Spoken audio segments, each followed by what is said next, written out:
In 2004, then Illinois Senate candidate Barack Obama delivered the keynote address at the Democratic National Convention in Boston. He spoke about his personal background and about the Democratic Party. Here is that speech in its entirety.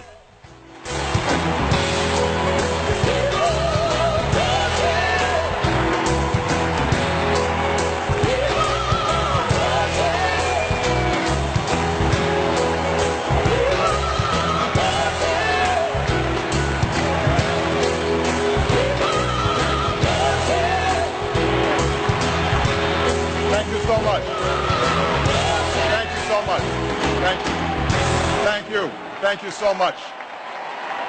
Thank you so much. Thank you.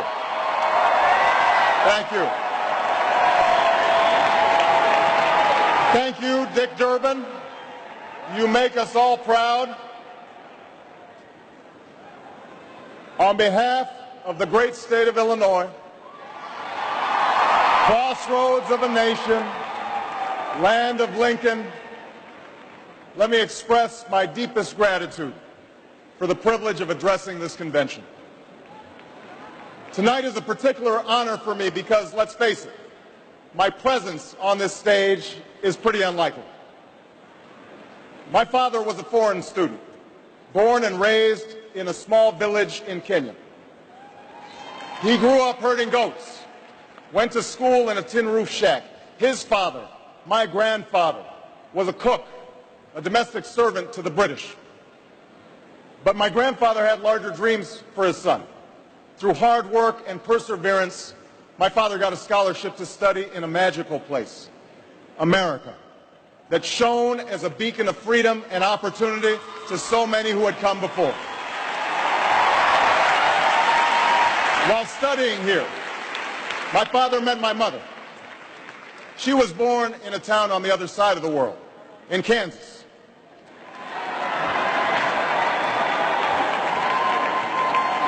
Her father worked on oil rigs and farms through most of the Depression.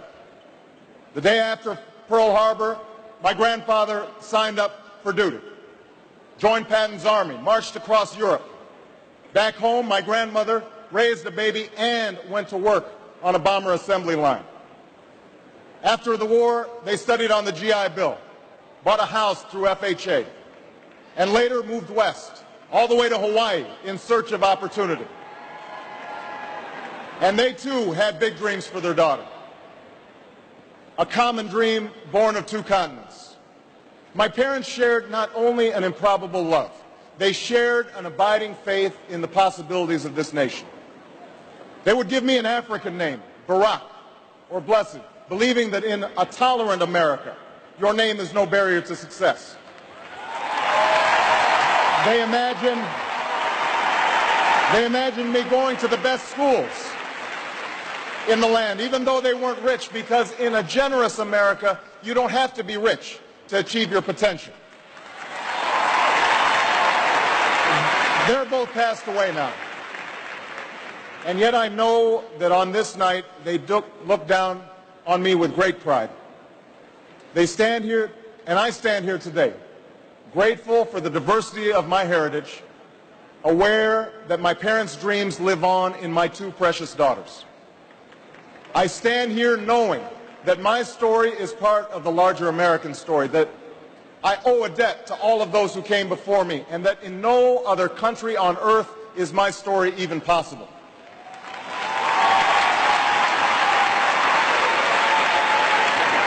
Tonight, we gather to affirm the greatness of our nation. Not because of the height of our skyscrapers or the power of our military or the size of our economy. Our pride is based on a very simple premise, summed up in a declaration made over 200 years ago. We hold these truths to be self-evident, that all men are created equal, that they are endowed by their Creator with certain inalienable rights, that among these are life, liberty, and the pursuit of happiness. That is the true genius of America. A faith in simple dreams, an insistence on small miracles, that we can tuck in our children at night and know that they are fed and clothed and safe from harm.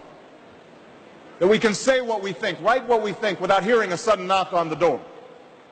That we can have an idea and start our own business without paying a bribe. That we can participate in the political process without fear of retribution, and that our votes will be counted, at least most of the time.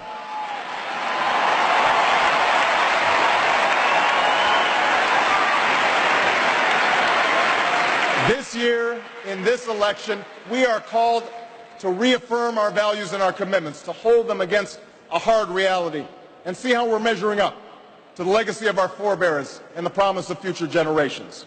And fellow Americans, Democrats, Republicans, Independents, I say to you tonight, we have more work to do. More work to do for the workers I met in Galesburg, Illinois, who are losing their union jobs at the Maytag plant that's moving to Mexico, and now are having to compete with their own children for jobs that pay $7 an hour.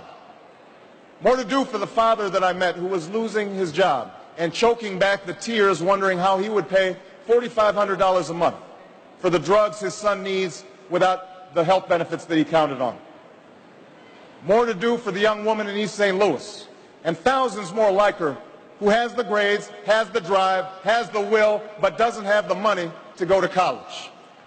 Now, don't get me wrong. The people I meet in small towns and big cities, in diners and office parks, they don't expect government to solve all their problems. They know they have to work hard to get ahead, and they want to.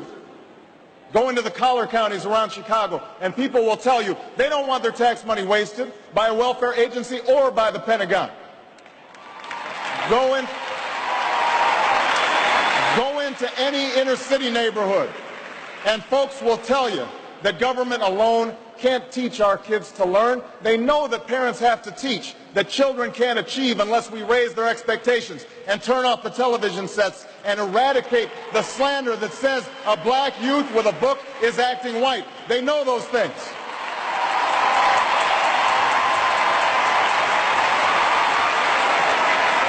People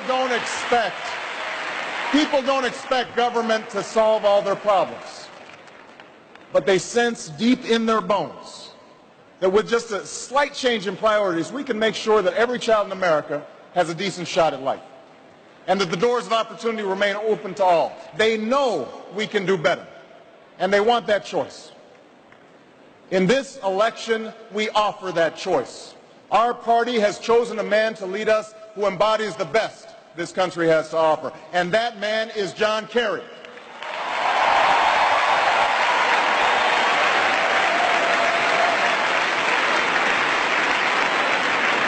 John Kerry understands the ideals of community, faith, and service because they've defined his life. From his heroic service to Vietnam, to his years as a prosecutor and lieutenant governor, through 2 decades in the United States Senate, he's devoted himself to this country. Again and again, we've seen him make tough choices when easier ones were available. His values and his record affirm what is best in us. John Kerry believes in an America where hard work is rewarded. So instead of offering tax breaks to companies shipping jobs overseas, he offers them to companies creating jobs here at home. John Kerry believes in an America where all Americans can afford the same health coverage our politicians in Washington have for themselves.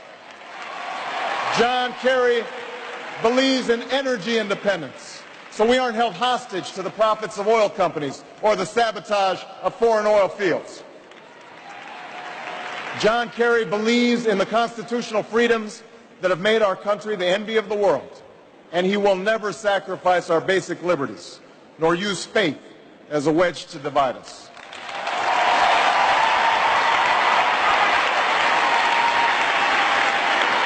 And John Kerry believes that in a dangerous world, war must be an option sometimes, but it should never be the first option. You know, a while back, I met a young man named Seamus in a VFW hall in East Moline, Illinois. He was a good-looking kid, 6'2", 6'3", clear-eyed with an easy smile.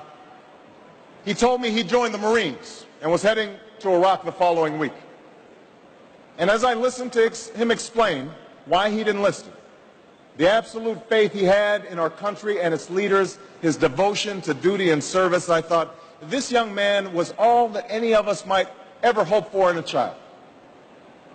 But then I asked myself, are we serving Seamus as well as he's serving us? I thought of the 900 men and women, sons and daughters, husbands and wives, friends and neighbors who won't be returning to their own hometowns. I thought of the families I'd met who were struggling to get by without a loved one's full income, or whose loved ones had returned with a limb missing or nerves shattered, but still lacked long-term health benefits because they were reservists. When we send our young men and women into harm's way, we have a solemn obligation not to fudge the numbers or shade the truth about why they're going, to care for their families while they're gone, to tend to the soldiers upon their return, and to never, ever go to war without enough troops to win the war, secure the peace, and earn the respect of the world.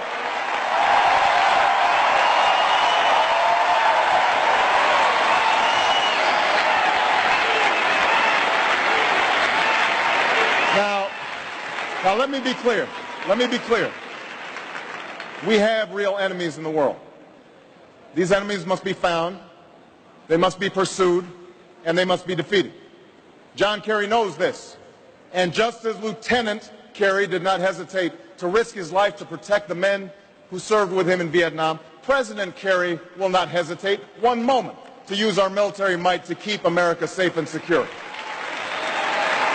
John Kerry believes in America, and he knows that it's not enough for just some of us to prosper.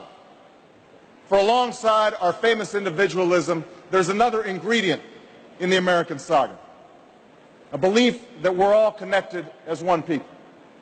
If there's a child on the south side of Chicago who can't read, that matters to me even if it's not my child. If there's a senior citizen somewhere who can't pay for their prescription drugs and having to choose between medicine and the rent, that makes my life poorer even if it's not my grandparent. If there's an Arab American family being rounded up without benefit of an attorney or due process, that threatens my civil liberties.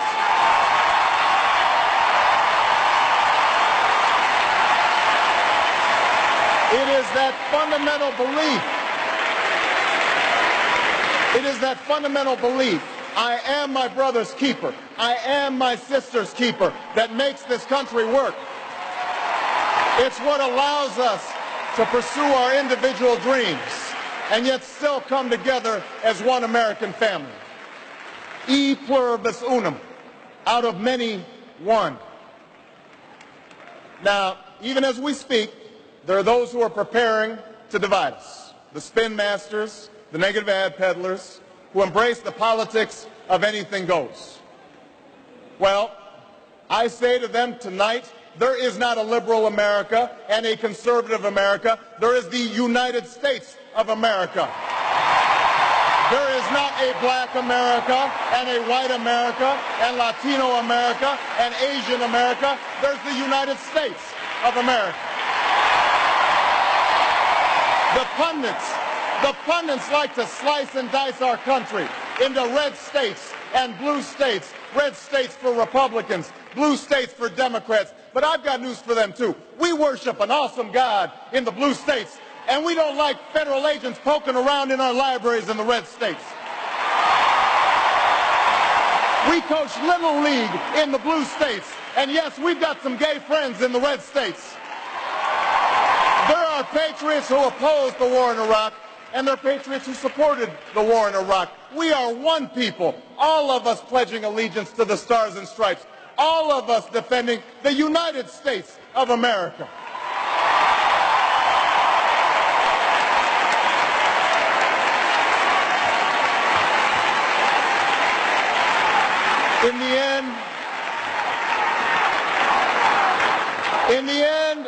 In the end, that's what this election is about.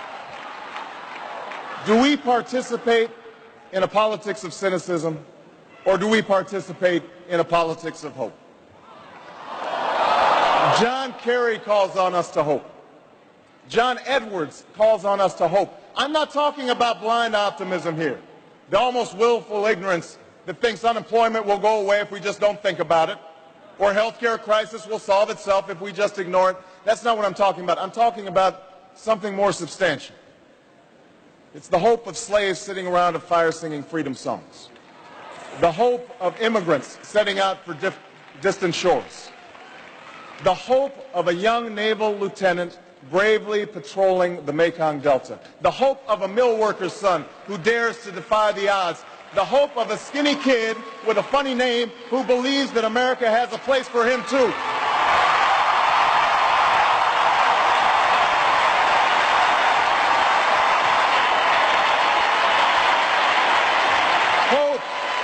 Hope in the face of difficulty.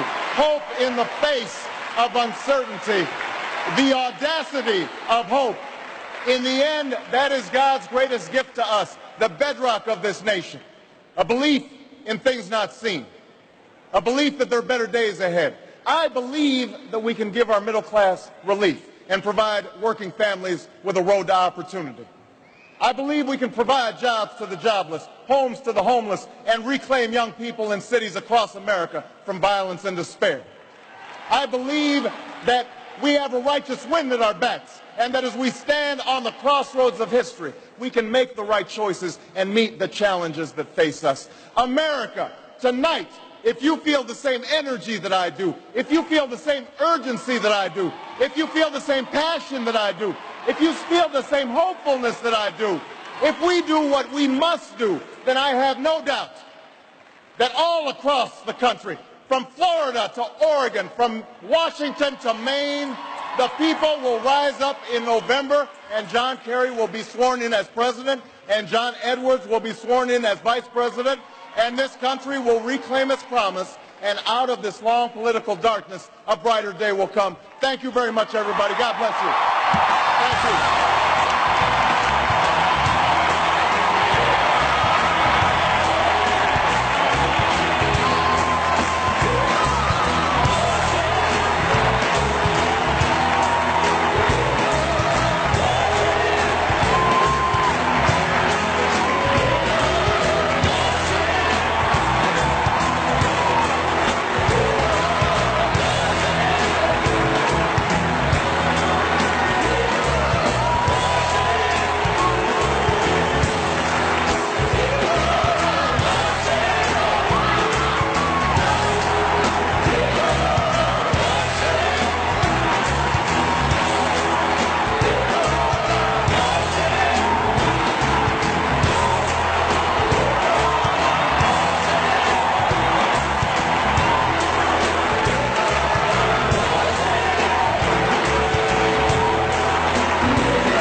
The Democratic National Committee earlier this week announced that Mark Warner will deliver the keynote address at this year's convention in Denver.